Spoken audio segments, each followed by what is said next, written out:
Hi friends, చాలామంది మనం చనిపోయిన తర్వాత మాత్రమే స్వర్గాన్ని చూడగలము అని అనుకుంటారు. కాని ఈరోజు మిమ్మల్ని ఈ వీడియోలో ఒక అద్భుతమైన దేశానికి తీసుకువెళ్తున్నాం. అక్కడ మీరు బ్రతికి ఉండగానే స్వర్గాన్ని చూడవచ్చు. నేను జోక్ చేయట్లేదు. నిజంగా మీరు ఈ దేశానికి వెళ్తే స్వర్గంలో ఉన్నట్లు ఫీల్ అవుతారు. అదే టిబెట్. అవును ఫ్రెండ్స్, ఈ దేశంలో ప్రకృతి చాలా అందంగా ఉంటుంది. చుట్టూ మంచుతో కప్పిన పర్వతాలు, లోయలు చాలా అందంగా కనిపిస్తాయి. ఇంకొక ఇంట్రెస్టింగ్ విషయం చెప్పనా? మనకి ఎవడిమీద అయినా కోపం వస్తే వాడిని ముక్కలు ముక్కలుగా నరికి కాకులకు, గద్దలకు విసిరేస్తా అని అంటాం కదా. ఈ దేశంలో ఆ పని నిజంగానే చేస్తారు. ఏంటి షాక్ అవుతున్నారా? కంగారు పడకండి. బ్రతికి ఉన్న మనుష్యులని కాదు. ఒక మనిషి చనిపోయిన తర్వాత అతని శరీరాన్ని చిన్న చిన్న ముక్కలుగా కోసి గద్దలకు, రాబందులకు ఆహారంగా వేస్తారు. అది అక్కడి ఆచారం. మరి ఎందుకు ఇలా చేస్తారు? దీనితో పాటు ఇంకా టిబెట్ దేశం గురించి తెలుసుకోవలసిన విషయాలు చాలా ఉన్నాయి.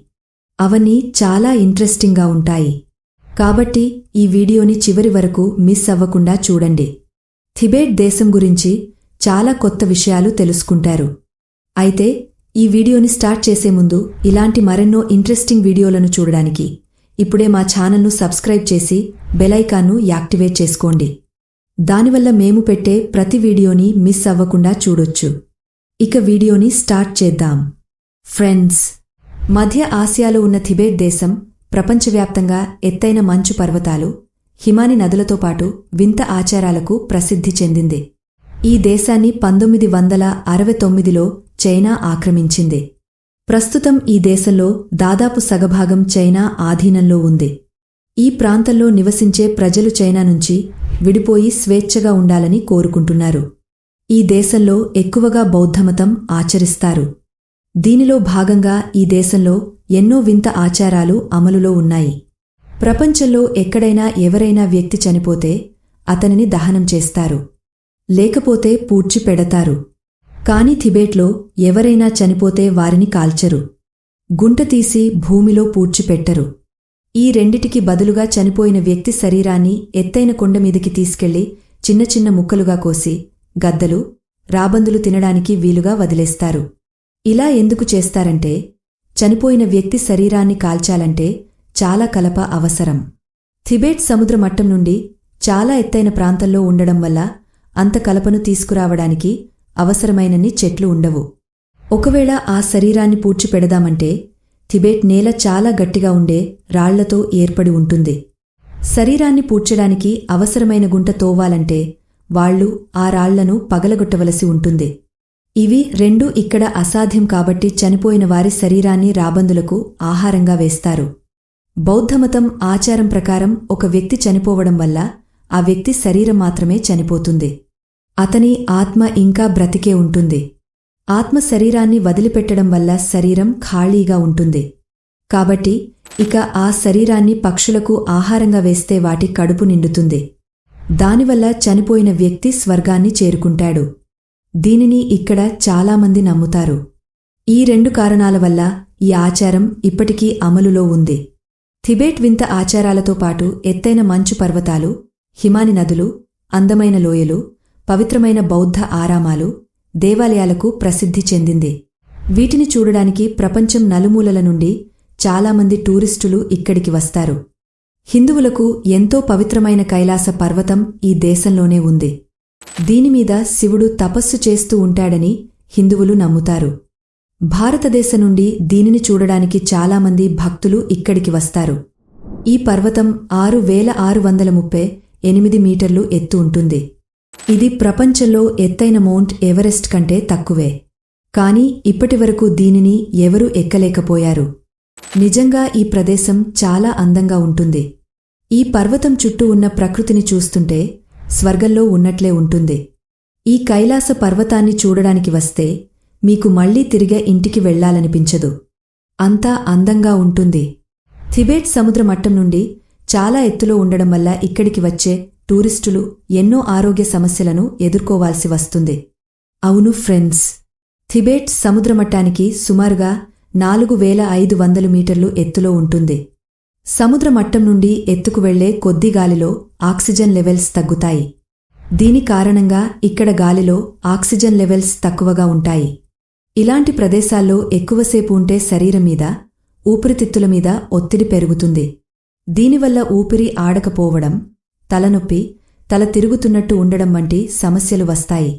అయితే ఇంట్రెస్టింగ్ విషయమేంటంటే ఇక్కడ నివసించే ప్రజలకు ఇలాంటి సమస్యలు ఉండవు. ఎందుకంటే వీళ్లు చాలా సంవత్సరాలుగా ఇక్కడ నివసిస్తున్నారు కాబట్టి వారి శరీరం ఇలాంటి వాతావరణ పరిస్థితులకు అలవాటు పడిపోతుంది. అయితే ఇక్కడికి వచ్చే టూరిస్టులు మాత్రం ఊపిరి పీల్చుకోవడానికి ఆక్సిజన్ సిలిండర్సును ఉపయోగించాలి. ఫ్రెండ్స్, టిబెట్ దేశంలో స్థానికంగా సెలబ్రేట్ చేసుకునే పండుగలు వారి సంస్కృతి సంప్రదాయాలను ప్రతిబింబిస్తాయి. ఆ సెలబ్రేషన్స్లో పాల్గొనడం వల్ల వీటిని మనం స్పష్టంగా చూడొచ్చు. ముఖ్యంగా టిబెటన్ న్యూ ఇయర్ను బాగా జరుపుకుంటారు. టిబెటన్ కాలండంలో వచ్చే మొదటి రోజున ఈ పండుగ వస్తుంది. అంటే సాధారణంగా ఫిబ్రవరి లేదా మార్చ్లో ఈ పండుగను జరుపుకుంటారు. ఆ రోజు ప్రజలంతా ట్రెడిషనల్ డ్రెస్సులు వేసుకుని పాటలు పాడుతూ వారి సంప్రదాయ నృత్యాన్ని చేస్తారు. ఆ ట్రెడిషనల్ డ్రెస్సుల్లో అమ్మాయిలు ఇంకా అందంగా ఉంటారు. తర్వాత మనం వీరి జీవన విధానంలో భాగంగా మారిపోయిన ఒక జంతువు గురించి తెలుసుకుందాం. టిబెటన్ యాక్. ఇది ఒక పాలు ఇచ్చే జంతువు. ఈ దేశంలో ఎక్కువ మంది వీటిని పెంచుకుంటారు. వీటి శరీరం మీద జుట్టు ఎక్కువగా ఉండి చర్మం కింద కొవ్వు ఎక్కువగా ఉంటుంది. దీనివల్ల ఇది ఎలాంటి వాతావరణ పరిస్థితులలో అయినా ఉండగలదు. టిబెట్ వంటి మంచు ప్రాంతాలలో వీటిని ఎక్కువగా చూడొచ్చు. ఇక్కడ ప్రజలు దీని పాలు తాగుతారు. వీటి మాంసాన్ని తింటారు. ఈ పర్వతాల మీద ఏవైనా వస్తువులను మోయడానికి ఈ యాక్లను ఎక్కువగా ఉపయోగిస్తారు. ఇంకొక విషయం తెలుసా? వీటి పాలతో టీ తయారు చేసుకుని తాగుతారు. ఇది చాలా క్రీమీగా, తీయగా ఉంటుంది. మీరు ఎప్పుడైనా టిబెట్ వెళ్తే ఈటి తాగటం అస్సలు మర్చిపోవద్దు. ఎందుకంటే దీని రుచి చాలా అద్భుతంగా ఉంటుంది. టిబెట్ రాజధాని లసా. దీనిని దేవతల నగరం అని కూడా పిలుస్తారు. ఇక్కడ ఒక ఫేమస్ ప్లేస్ ఉంది. ఇది ఈ నగరాన్ని దేశం మొత్తంలోనే ఎంతో స్పెషల్గా చేస్తుంది. దాని పేరే పొతాళా పాలెస్. దీనిని 17th సెంచరీలో నిర్మించారు. 1994లో యునెస్కో దీనిని వరల్డ్ హెరిటేజ్ సైట్గా గుర్తించింది. ఇది 3700 మీటర్ల ఎత్తులో ఉంది. ఇందులో 13 అంతస్తులు, 1000కి పైగా గదులు, చాలా ప్రార్థన మందిరాలు ఉన్నాయి. ఇది చూడడానికి ఎంతో అద్భుతంగా ఉంటుంది. దీని తర్వాత టిబెట్లో చూడడానికి ఇంకా చాలా ప్లేసులు ఉన్నాయి. ఈ నగరంలో దసా మార్కెట్ ఉంది. ఇక్కడ మీకు నచ్చిన వస్తువులను కొనుక్కోవచ్చు. టిబెట్ సంస్కృతి సాంప్రదాయాలకు సంబంధించి ఎన్నో వస్తువులు ఇక్కడ దొరుకుతాయి. క్రెడిట్ కార్డ్ యూస్ చేసి కూడా డబ్బులు చెల్లించవచ్చు. అయితే లసా దాటి బయటకు వెళ్తే మీ దగ్గర ఖచ్చితంగా డబ్బు ఉండాల్సిందే. ఎందుకంటే దేశంలోని ఇతర ప్రాంతాల్లో క్రెడిట్ కార్డ్ యూస్ చేయలేకపోవచ్చు. కాబట్టి మీ దగ్గర ఖచ్చితంగా డబ్బు ఉండాలి. టిబెట్లో చైనా కరెన్సీ అయిన యూన్ను అఫీషియల్గా ఉపయోగిస్తున్నారు. ఇక్కడ ఒక చైనీస్ యూన్ మన కరెన్సీలో 12 రూపాయలు. ఇప్పుడు టిబెట్లోని మరికొన్ని టూరిస్ట్ ప్లేసెస్ గురించి తెలుసుకుందాం. వీటిని చూసినప్పుడు ఇవి స్వర్గానికి ఏమాత్రం తక్కువ కావు అనిపిస్తుంది. వాటిలో ముందుగా మనం మాట్లాడుకోవాల్సింది జొఖంగ్ టెంపుల్ గురించి. టిబెట్లో ఇది ఒక ఫేమస్ బౌద్ధ దేవాలయం. ఈ దేశ వారసత్వ సంపదలో ఇది ఒక ముఖ్యమైన దేవాలయం. ఇందులో 7వ శతాబ్దానికి చెందిన పురాతన బుద్ధ విగ్రహాన్ని ప్రతిష్ఠించారు. ఈ దేవాలయంలో మీరు ఎన్నో బౌద్ధ ఆచారాలను గమనించవచ్చు. తర్వాత ఈ దేశంలో ఉన్న ఒక అందమైన ఫేమస్ లేక్ గురించి తెలుసుకుందాం. దాని పేరు యామోక్ లేక్. దీనిలో ఉండే బ్లూ కలర్ వాటర్, దీని చుట్టూ ఉండే మంచుతో కప్పబడిన అందమైన పర్వతాలు దీనిని ఎంతో అందంగా తయారు చేశాయి. ఇది 72 కిలోమీటర్లు పొడవు ఉంటుంది. చాలామంది టూరిస్టులు ఈ సరస్సు దగ్గర కూర్చుని ఇక్కడ ఉండే ప్రశాంతమైన వాతావరణాన్ని ఎంజాయ్ చేస్తారు. తర్వాత ఎవరెస్ట్ పర్వతం బేస్ క్యాంప్ గురించి మాట్లాడుకోవాలి. ఇక్కడికి వస్తే స్వర్గానికి వచ్చినట్టే ఉంటుంది. తల ఎత్తి చూస్తే ఎవరెస్ట్ శిఖరం కూడా కనబడుతుంది. ఎవరెస్ట్ పర్వతం ఎక్కాలనుకునేవారికి, పర్వతాలు ఎక్కడం ఇష్టపడేవారికి ఈ ప్లేస్ నిజంగా స్వర్గంలాగా అనిపిస్తుంది. అయితే ఇది సముద్రమట్ట నుండి చాలా ఎత్తులో ఉండడం వల్ల ఇక్కడ ఆక్సిజన్ లెవెల్స్ చాలా తక్కువగా ఉంటాయి. గ్లోబల్ వార్మింగ్ వల్ల టిబెట్ వాతావరణం చాలా ప్రభావితం అవుతుంది. వేగంగా మంచు కరిగిపోతుంది. దీనివల్ల మంచుతో కప్పబడిన ఎన్నో అందమైన ప్రదేశాలు మెల్లిగా కనుమరుగైపోతున్నాయి. మంచు చర్యలు విరిగా పడటం వల్ల చాలామంది చనిపోతున్నారు. గ్లోబల్ వార్మింగ్ టిబెట్తో పాటు ప్రపంచ దేశాలు అన్నిటినీ ప్రభావితం చేస్తుంది. ఇది ఇలాగే కొనసాగితే ప్రపంచంలో చాలా దేశాలు సముద్రంలో మునిగిపోతాయి. ఇది ఇవాల్టి వీడియో.